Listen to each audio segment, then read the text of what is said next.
Hello, everyone, and welcome back to Nonprofit Enthusiast Live. I'm your host, Lasheena Williams, and I am so excited to be here and continue the conversation on community building.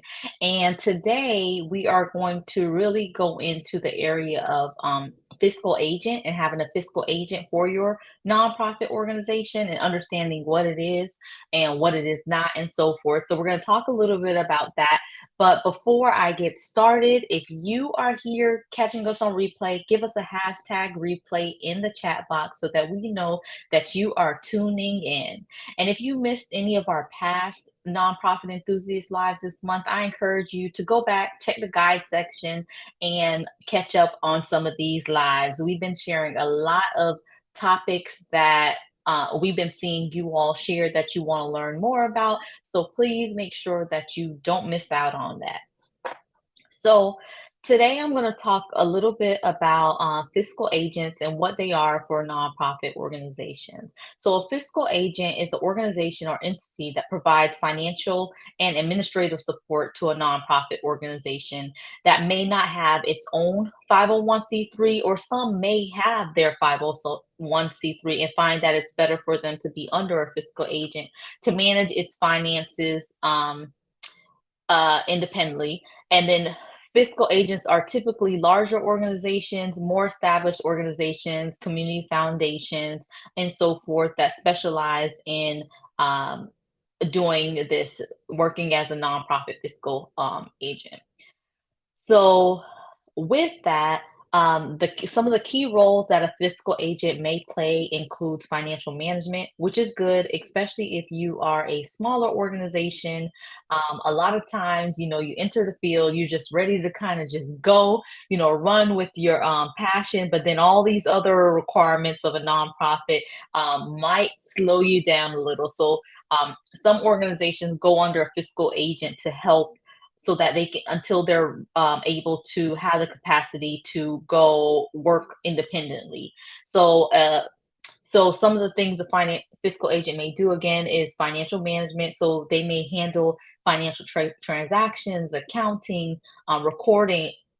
I'm sorry, for the sponsored nonprofit organization. That includes like managing donations, grants, other sorts of incomes, and so forth that might come in for the nonprofit.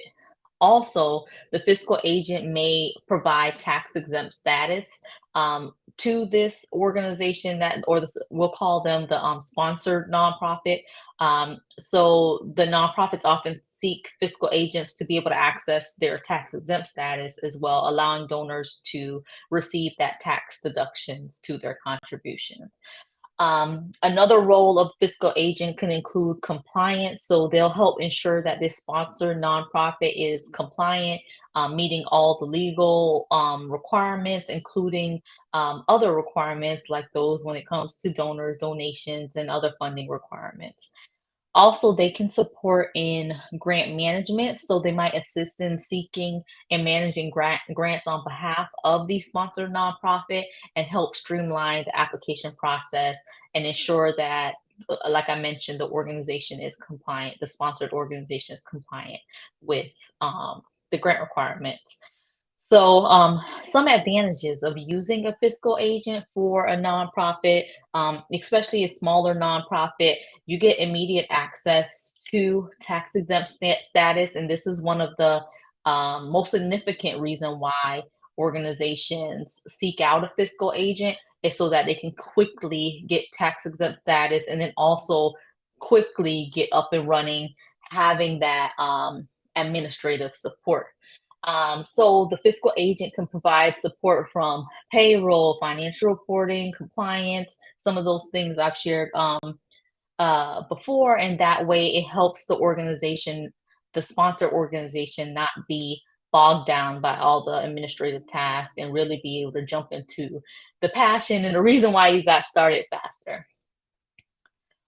You get access to expertise. So they generally have a whole team of staff, different departments, HR, fiscal, all types of different departments that you have access to. That is, of course, invaluable for small nonprofits.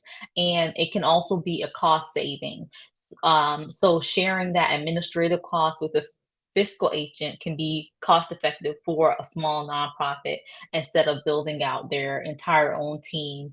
Um, Being able to tap into the resources that this fiscal agent already have to help scale quickly as a nonprofit. Um, so, and some other things when it comes to fiscal agents, they help with credibility and accountability. One thing, if you're going the route of seeking a fiscal agent or becoming a fiscal agent, you definitely want to make sure that the organizations that you're working with align with your mission, so that part does not change.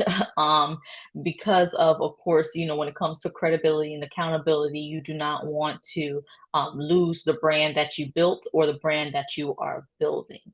Um, and then fiscal agents can be temporary or they can be long term, giving a nonprofit flexibility to grow and eventually establish their own 501(c)(3). Some organizations, while they're in the 501(c)(3) process, may fall under a fiscal agent to allow time for them to continue to build. Again, have access to the staff and the resources that this fiscal agent may have. So, different organizations do it for different reasons. And I know I've heard a lot of questions around it, so I just wanted to come on and be able to provide some information when it comes to that. Also, when going the route of seeking a fiscal agent, some things that you want to consider, which I've mentioned before, is whether they are aligned with the mission and values of your organization.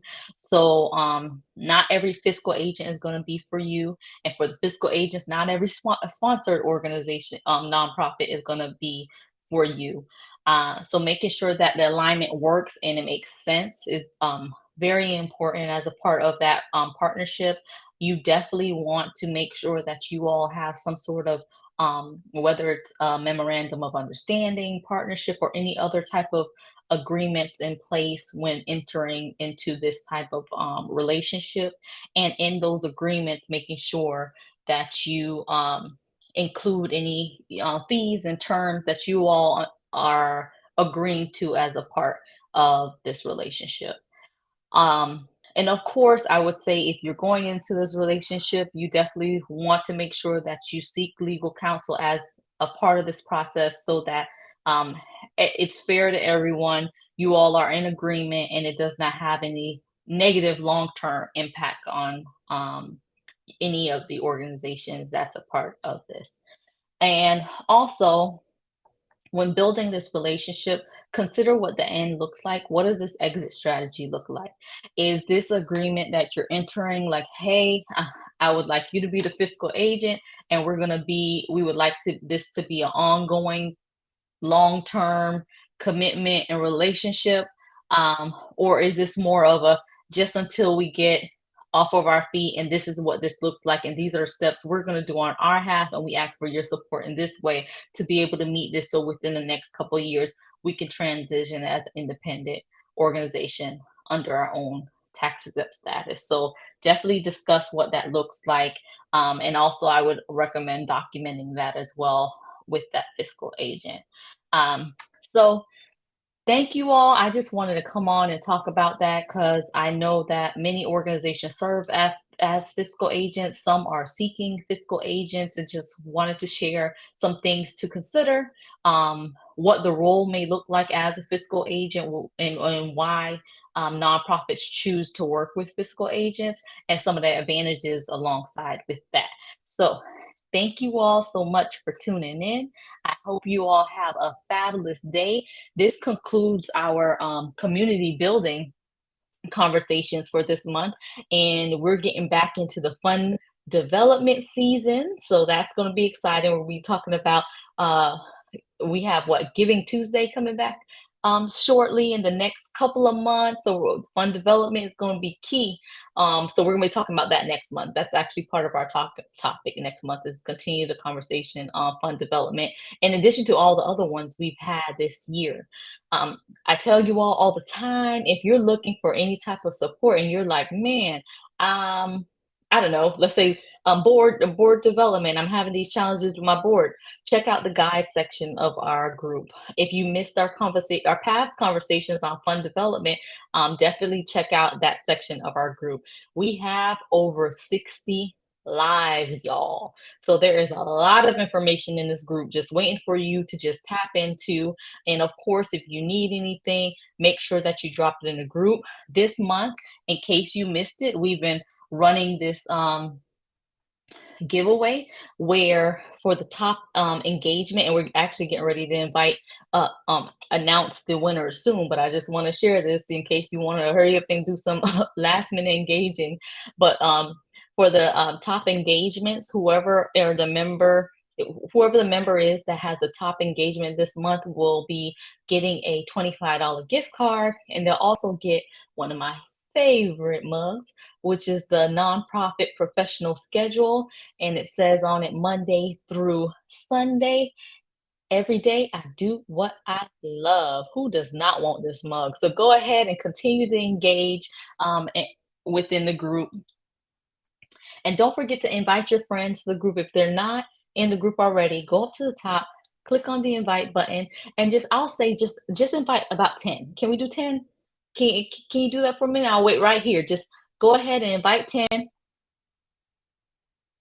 Invite. That's all you gotta do. 1, 2, 3, 4, 5, 6, 7, 8, 9, 10. Invite and invite about 10 people to come and join, because we are much better together than we are alone. We're able to share best practices with each other. We're able to continue conversation like these with each other. And that way we don't feel alone in this journey. So please make sure that you invite friends to the group. So thank you all so much for tuning in. I'm looking forward to us kickstarting next month's topic, and I'll see you all next month, y'all. Bye.